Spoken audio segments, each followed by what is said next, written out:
What's up guys, it's Missy. I'm back with another SimCity Buildit video, and we are finishing up the part 2 to the most recent updated Contest to Mayor's guide. A lot of you guys have been having a little extra trouble now that the game has made several new changes, so I had to kind of rewrite everything, and this is a very important part 1 and part 2 video. I think that if a lot of people focus on the definition of the tasks, that they will have a much easier time deciphering, which ones they should be doing versus which ones they should be letting sit, and vice versa. So getting to know the definition of every task will definitely help you when you are weighing out your options. How are you going to determine which task you should do if you don't know what you need to know about each and every task? Then you're not going to know which one to do. So where we left off was house upgrades. Now the house upgrades, this is a very difficult topic for players because first off, this guide is for level 18 to 24. Okay, because you guys are camping, it makes it very difficult for you guys to know when to cancel and when to do an upgrade if you have any kind of experience left in your bar, things like that. So when we had talked in part 1, we had left off saying that if you had experience bar left, and as long as you did not exceed level 24, that you could do some house upgrades in the Mega League as long as they were regular residentials only. Okay? Now, here's the thing. With house upgrades, they can and will flood your list. And SimCity is trying to force you to upgrade, because when you upgrade, you screw up your game. And you screw it up basically unfixable. It's unfixable once you go past a certain level point, unless you've met certain criteria and you've basically killed any bit of real opportunity of being successful in the game without having to spend years of recovering. There's a lot of people out there that say, oh, you can still win the contest at high level. Yeah, you can. But the bottom line is you're spending so much compared to what you would be spending at a lower level. And winning, to me, is not winning unless you're benefiting. And so many people, even when they think they're benefiting, they're really not. They need to add up what you really spend, just in coin and token and cash and things like that. High level players, they just simply don't benefit. Okay? So anybody who says that, they don't know what the hell they're talking about. All right. Now, you don't want to level up simply to finish one stupid task. Do not let this game push you to the breaking point where you think, oh, it's okay, it's only one level. Don't do it. Do not leave level 24 until you've met all the requirements on the Missy's Building Guide. It's just simply not worth it. Okay? All right. Now, in terms of the experience bar from level 24 to level 25, as long as you do not hit level 25, you should utilize that full bar to max out any additional regular residential upgrades so that you can get those homes turned into epic homes. All right, now let's see here. In the beginning of the Missy's Building Guide, way back a year ago when I first wrote it, like 8 months ago or whatever, in the guide it said that you should make 10 of each airport so that you could buy certain types of buildings and meet those requirements. I have since changed that, as you do not unlock those buildings until level 30, and a lot of people really didn't have a desire for them, and if they did, they could do that at a later time. So that part of the guide has changed. So you should not be doing any kind of Paris, Tokyo, London, Latin, Newtown, anything but regular residential is off limits. But the new townhome and the Latin homes, those two particular upgrades can be worth over 3,000 points. So let's say, for instance, that you have a list of upgrades, and this is a major issue for a lot of players right now. You're getting flooded with upgrades, so I'm going to tell you how to deal with it, okay? If you're looking at your list and you see that you have 3 out of the 4 2K placements taken up with high valued upgrades, something like 3,000 points, 2,400, or 2,000. Anything 2,000 or higher is basically taking up a seat, okay? So basically, I want you guys to really hear me out with this. If you're looking at your list and you have a total of 6 chairs maximum, okay? That's maximum. 2 are gold and they're worth 3,000 points. 4 are blue and they're worth 2,000 to 2,400 points. And you look at that, and you put each task in its chair. So you've got 3 in the blue chairs and 1 in a gold chair. That leaves you 1 blue chair and 1 gold chair left for anything good to happen. So any real chance of a 3K task popping up, is there a possibility? Yeah, there's a possibility, but you've just lessened it in over half. Technically, yes, it could happen, but the odds of it happening are very slim. Now, at what point in time do you start to be concerned about opening up possibility here? Because a lot of people would see it as, well, the possibility is still there, so I don't need to take action. No, because even though you technically have the possibility of a 2K task or a 3K task coming in, the game is not, how often does the game really give you 2 3K tasks and 4 tasks worth 2,000 or higher? Usually right at the beginning of the contest, right? It doesn't normally flood you with that good of assignments throughout the whole thing. Now, what typically ends up happening is people get like a 2K Paris, a 2K Tokyo, a 2,400 Latin, and then maybe like a 3,000 something else, like a new townhome or something, and they don't know what to do because they're afraid if they cancel, it'll drop their average. Well, here's the thing.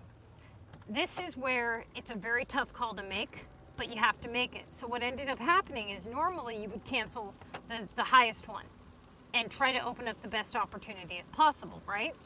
Well, lately what happens is people cancel one and then it ends up coming back within about 3 tasks, and then they have to cancel it again, and then it drops their average again, and then it does the same thing again. So then they say, well, I'm not going to cancel anything and I'm just going to try to work around it. And what ends up happening is they basically are screwed because they have no real opportunity for anything good to happen.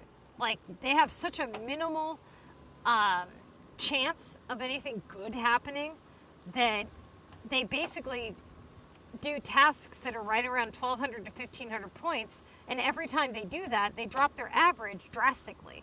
So what they should have done is they should have canceled 2 at once, meaning no matter what comes up, you cancel 2 tasks.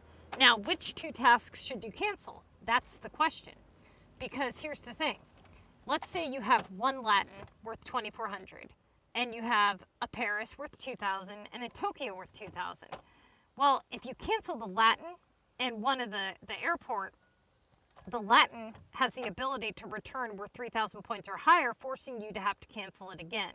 Whereas if you cancel the 2 lower upgrades, the airport upgrades, then you actually have a better chance of resetting the list back to giving you some good stuff, okay? So last night, CPT had basically 3 upgrades in his list, all worth high value. Now, 2 of them were pretty high, and the other one was like a 2,000. So I advised him to cancel one of the high ones and one of the 2,000s because he had 2 that were sitting there with a high value and he was in a really bad spot. We needed to open something up. Now, when he canceled it, one of them came back worth 4,000 points. Okay, so it's double points week, so 2,000 points. Now, after a couple tasks, he got them again. Now, looking at his list with a bunch of low factory production and a bunch of high upgrade, he was forced to cancel 2 of them again. And it was not something that it was not a choice we had to make lightly. but he had like 30 plus tasks left plus tickets. There was no way in hell, even if he cleared all those factory productions, he would drop his points just as drastic, but now opening up horrible opportunity. So he had to take that sacrifice. And you know what? Sometimes you may not run a 2K average, especially with the game making the changes that it has. But what I've noticed this week with about 2 or 3 of my players, actually 3 people so far, they have been under the impression that they should be canceling 2K upgrades. No. Okay? So here's the thing. If you have 3 or more in your list that exceed the 2,000 or higher points value, then and only then would you consider canceling 2 of them. Okay? Now, the reason that we're canceling the 2,000 point ones over the higher ones is simply because they have the ability to come back worth even more than that, and they usually do. So that is the only reason that we are choosing to cancel anything less than 2,000 points. Otherwise, we would only cancel 3,000. So let's say that you're playing and you don't really have any upgrades in your list, and you get a 2K Paris. A lot of people think, oh, I should cancel that. No. Don't start canceling until it hits about 3 of your 2K placements, okay? And like I just said, you need to weigh out your options. You have to look at the rest of your list. Do you have other opportunities? What you don't want to have happen is you don't want to use up all of your, good rotatable tasks and then decide to cancel, because then you're already too far in a rut. By then, you've lowered your average drastically, and now you have to cancel on top of lowering on an already lowered average. And that's not good. So the game is going to bring you up and bring you down. And a lot of people, you want to keep track of your average, but you don't want to focus so much on it that it clouds your judgment. Like if you would normally cancel to bring in better opportunity, but you're not canceling simply because you're worried about dropping your average, usually the game will level you out, okay?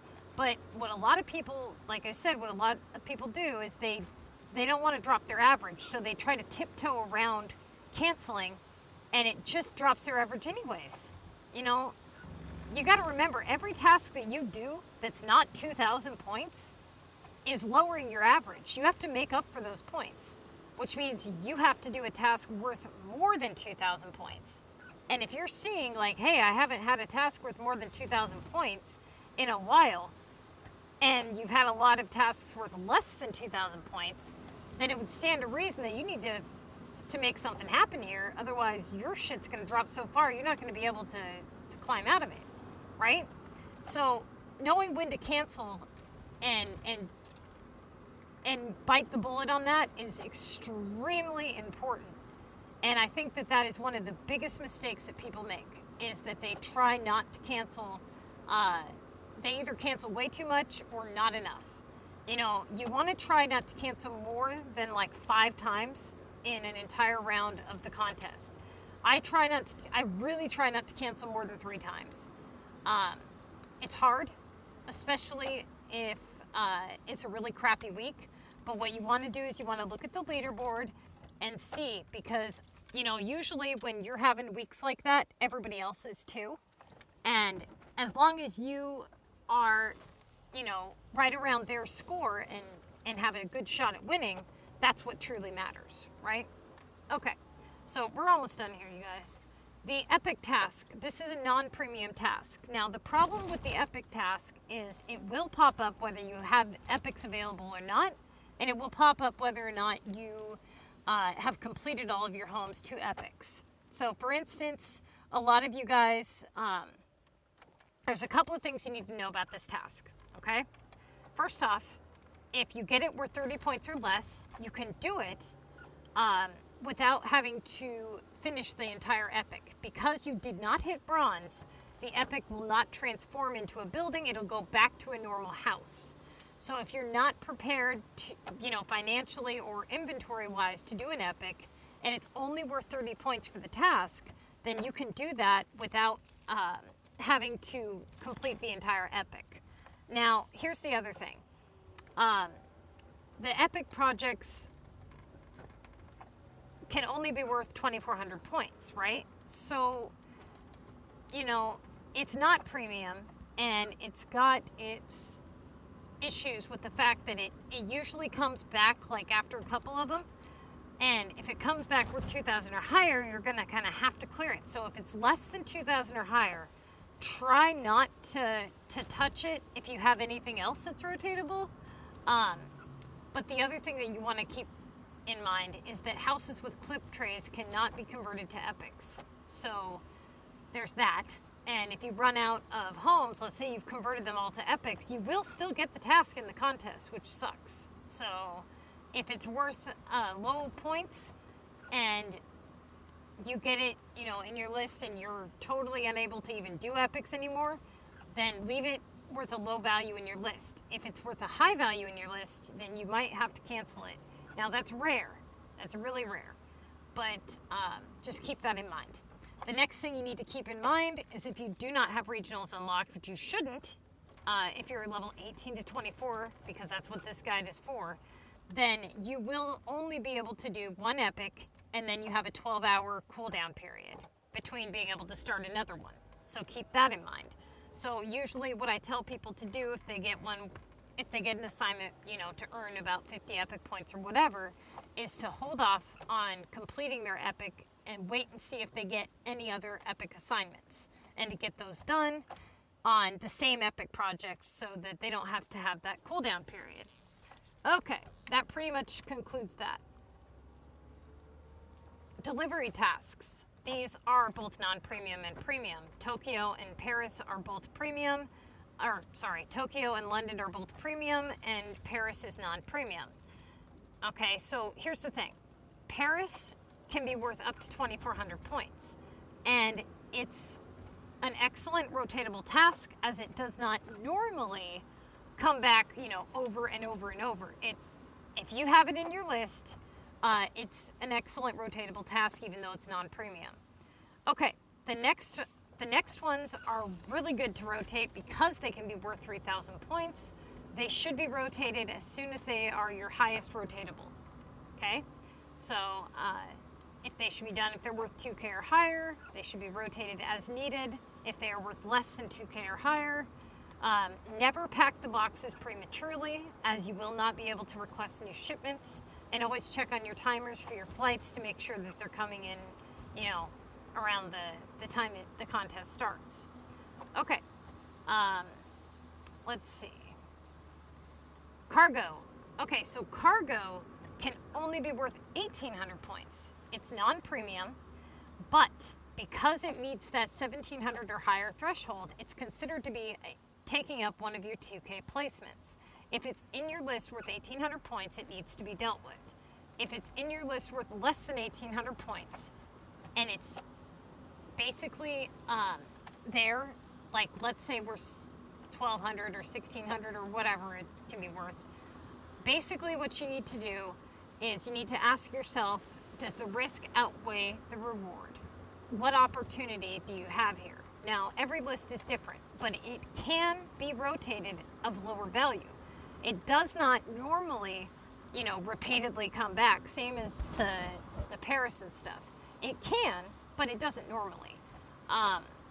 If you need to open up a spot and you don't have anything else higher that offers better opportunity, then you can use this as a non-premium rotatable task. And that concludes the definition for the tasks list. I don't think I forgot any of them, but if I did, go ahead and put it in the comments section, like and subscribe. You know, you guys, what it comes down to is knowing what you need to know about each and every task and comparing out, you know, risk versus reward and points value. Opportunity, you know, is the opportunity there? Is it even possible? And just break it down. You know, there's 8 stages of the contest. You're going to look at city level, city league, tasks remaining. That's the next thing that I want to talk to you guys about before we go here is tickets. So what a lot of people don't understand is when it's time to play based on tickets. So I do have videos on tickets and when you should use them and all that. But we're going to talk about that super quick, okay? So here's the thing with tickets. Once you hit your tickets, the game changes drastically. What this means is now you're looking less for opportunity and more for maximizing points. So basically, yes, you do want to keep opportunity in mind. You know, if you don't have any opportunity and you still have 15 tickets left, you're going to have problems. But points become more important than opportunity to some extent. So let's say that you have an 1880 chairs, but you have a 2000 repair. Now, normally you would do the chairs because it's only 120 less and it opens up better opportunity. But in this case, you would actually do the VU because it's worth more points. You're down to your last 15 tickets, and you need to get as many points as possible. Now, opening up opportunity is only beneficial when you still have reason to do so. If you're running low on tickets, what opportunity are you opening up? You're almost out of tasks, you know? So essentially the rule that I placed in for the tasks, the rule that I wrote is if you have a legit shot at winning, then you go all in and you don't dink around. You don't wait, you don't watch the leaderboard and dink around and go, well, I'm going to wait till the last day and I'm going to screw everything up and I'm going to, have my list just sit here for 2 days while I watch the leaderboard. That is foolish, especially if your club is in war, but not in war on the last day. What this means is now you've dinked around thinking that people weren't going to catch up with you, and now they have. And now you're cramming last minute and scrambling to add up points.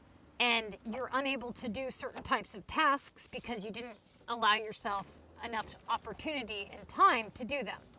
That is what you don't want to do. The next thing is, when you add points with tickets, people, they don't know if you're out of tickets or not.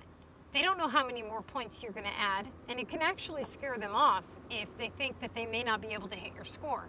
But if you're constantly keeping yourself even with them, they're not going to have any reason to not continue trying because they're going to think, well, I still have tickets and I could beat him. I wonder if he's out. I wonder if he's out. But if you go way up and above and beyond them, then they may think, well, there's no way I'm going to hit that high. I'm just going to stop, But a lot of people, if you're stingy with your tickets, I'm telling you, it'll bite you in the butt. Now, if it was me, what I usually try to do is I try to get it down to the last 3 tickets. See where I'm at in the contest, what the leaderboard's looking like, and if I suspect a hacker and I suspect that he's only adding points when I add points and he's just casually above me, what I would probably do is get 3 tasks ready for pickup, and then if need be, I would wait for the last minute of the leaderboard, watching the timer, and I would hit claim the last 2 or 3 seconds of the leaderboard, and this knocking them out of first place, right? Now, a lot of people use this method if they are going against hackers, but you have to kind of try to read the leaderboard and get to know the players. And usually you're placed in with the same people each and every week. Sometimes they scramble it up, but a lot of times you're still placed in with a lot of the same people. If you suspect somebody's hacking, you should report it because they will be banned to Naughty Island, and at least you won't have to deal with them in the next round. They might not have alerted you that they've done anything, but SimCity does. They do ban them. They do. It's just a matter of getting the screenshots and, reporting them and having them look into it, But anyway, you guys, this is all I got for you today. Hopefully this helps. Just keep all of these, definitions in mind when making your selection and just go through everything, break it down. Main tasks versus rotatable. Then once you've got the main ones, you compare the main ones. Which ones open up better opportunity and which ones open up the highest value, and then just keep working your way down. The toughest choices you're going to have are when to cancel residentials and rotating during reverse rotation. So good luck, and let me know if you guys need any help. But don't forget to subscribe. We recently hit 1,000 subs, so everyone that we get thereafter is nothing but a benefit. So like, subscribe, and like I said, I'm always putting out new content. And we do have some slots open in our group. If anybody's interested, the name of the group is Neverland, Missy, and CPT, or you can locate us by our group code, RQMKNG. We also have a Facebook page, SimCity Buildit MissyAnne where we post recent updates, announcements, all kinds of stuff. Links to the guides. All right, you guys, good luck.